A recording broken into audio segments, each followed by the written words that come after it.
Baik, selepas pengumuman kemenangan Donald Trump pada Rabu lepas, pasaran saham global menyaksikan lonjakan ketara dengan pasaran Amerika Syarikat mencatatkan kenaikan mingguan terkuat tahun ini.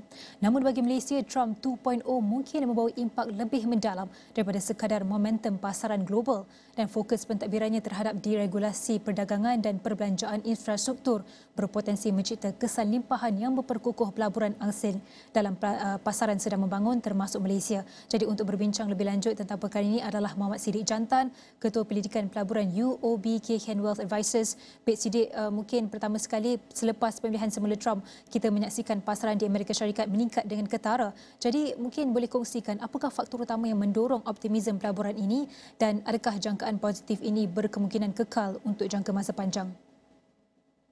Okey, kalau kita lihat sebelum pilihan raya, kita menyaksikan peningkatan volatility dalam pasaran saham dan juga bond, sesuatu yang biasa yang berlaku pada tahun pilihan raya. Tapi kali ini selepas keputusan diumumkan, ketidakpastian pilihan raya telah hilang dan muncul kembali satu optimisme, iaitu kita lihat rally pasca pilihan raya dalam ikuti Amerika Syarikat menunjukkan bagaimana pasaran selalunya bertindak balas secara berlebihan selepas pilihan raya, dan optimisme ini mungkin pudar dari masa ke semasa. Namun jika kita lihat kitaran pilihan raya yang lalu, terdapat trend kenaikan pasaran berterusan, iaitu kalau kita lihat daripada tahun 1932 sehingga 2020, iaitu sebanyak 23 kali pilihan raya, pasaran saham Amerika Syarikat meningkat pada hari selepas pilihan raya sebanyak 9 kali, dan S&P 500 kekal tinggi selepas 10 hari dalam 7 pilihan raya dan kekal lebih tinggi 3 bulan selepas itu. So optimisme pasaran ini berlaku selepas kemenangan Trump adalah sebahagian besar berpunca daripada keyakinan pelabur terhadap dasar pro perniagaan seperti pengurangan cukai dan deregulasi yang menguntungkan syarikat besar di Amerika Syarikat. Jika pentadbirannya fokus kepada pertumbuhan ekonomi domestik, pelabur mungkin melihatnya sebagai peluang meningkatkan keuntungan korporat. Namun terdapat ketidakpastian yang signifikan seperti potensi konflik perdagangan yang boleh mengungkap pasaran. Walaupun momentum mungkin berterusan dalam jangka pendek, prospek jangka panjang bergantung kepada kestabilan dasar dan reaksi global terhadap pendekatan Trump. Baik, kalau melihat kepada landscape ekonomi semasa yang kini menunjukkan tanda-tanda ketahanan, apakah faktor-faktor utama yang mungkin memacu prestasi pasaran dalam, kalau boleh kita kata, dalam beberapa bulan akan datang, Siddiq?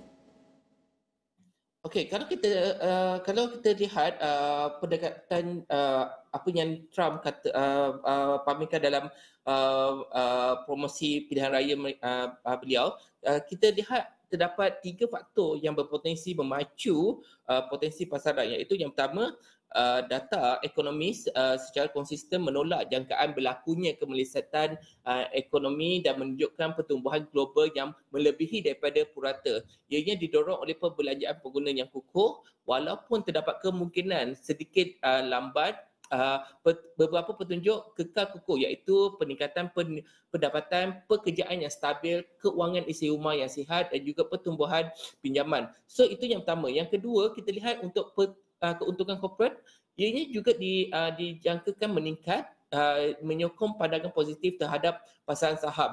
So pertumbuhan keuntungan S&P 500 dijangka meningkat dari 0.5% pada 2023 kepada 9% tahun ini dan 14% pada tahun 2025.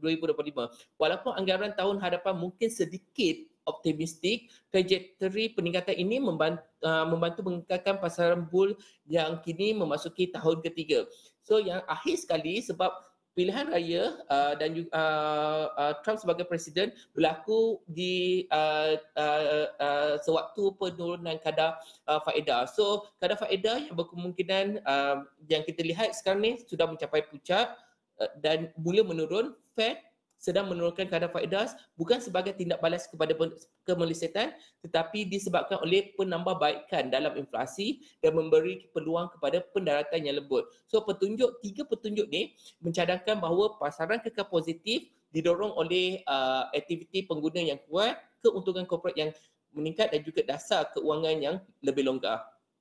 Jadi apa yang kita boleh katakan, ekonomi di Amerika Syarikat semakin kukuh dan juga mantap, tapi ramai penganalisis berpendapat bahawa kepimpinan Trump boleh mendatangkan cabaran kepada Asia. Jadi apakah pandangan Sidik dan bagaimana kedudukan ekonomi Asia dan perkembangan perdagangan intraserantau baru-baru ini mempengaruhi rundingan perdagangan dengan Amerika Syarikat, terutamanya dengan pendekatan America First Trump? Okey, kalau kita tengok peraturan utama dalam sebarang urusan perniagaan ialah kedua-dua pihak mesti mempunyai sesuatu yang bernilai untuk ditawarkan. So tidak dinafikan Trump akan meletakkan kepentingan Amerika di hadapan, tetapi tidak semestinya bermaksud perdagangan akan berkurangan. Beliau juga mengharapkan Asia, khususnya China, untuk menyediakan same playing field bagi Amerika Syarikat sambil meningkatkan ekspor Asia ke Amerika Syarikat apabila ekonomi skala menjadikan import Asia lebih kompetitif. So semasa penggal sebelum ni, kalau kita lihat tarif ke atas barangan China hanya menaikkan harga import, tetapi defisit perdagangan dengan China meningkat. Ini menunjukkan jumlah perdagangan dari Asia ke Amerika Syarikat tidak terjejas dengan ketara. Tambahan pula, Asia mempunyai sesuatu yang berharga yang boleh saya katakan ditawarkan kepada Amerika Syarikat, dan khususnya Malaysia. Kita lihat Malaysia sebagai pasaran untuk barangan dan perkhidmatan Amerika Syarikat, dan dua negara paling ramai penduduk di Asia iaitu di Indonesia dan juga di China, ianya memberi peluang kepada Trump untuk meningkatkan ekonomi Amerika Syarikat. Sebaliknya, kalau kita lihat berbanding dengan Asia dan juga Eropah yang mendapat banyak kontra, banyak kesan negatif daripada pentadbiran Trump. Sebab yang pertama, Eropah berdepan dengan penurunan populasi, cabaran imigrasi domestik dan juga dasar ketat, terutamanya berkaitan dengan iklim yang sering bertentangan dengan pandangan Trump. So perpecahan dalam Eropah ini seperti pandangan yang berbeza mengenai tarif untuk kenderaan elektrik China dan juga piawaian pelepasan boleh melemahkan rundingan antara Amerika Syarikat dan juga Eropah. So tambahan pula, kalau kita lihat konflik Rusia-Ukraine yang berterusan dan mengancam keselamatan tenaga Eropah, menunjukkan Eropah mungkin memerlukan Amerika Syarikat lebih daripada Amerika Syarikat memerlukan Eropah. So kalau kita lihat kepada semua perkara ini, Asia mempunyai kepelbagaian ekonomi dan juga rangkaian perdagangan intraserantau yang semakin kukuh. So perdamaian yang berlaku di antara India dan juga China di sidang kemuncak BRICS bersama dengan pakatan kukuh seperti BRICS Plus dan juga ASEAN mengukuhkan kedudukan rundingan Asia. So saya lihat perlawanan ini membolehkan Asia memperolehi terma perdagangan yang lebih baik dengan Amerika Syarikat, sementara Eropah mungkin berada dalam keadaan yang lebih lemah.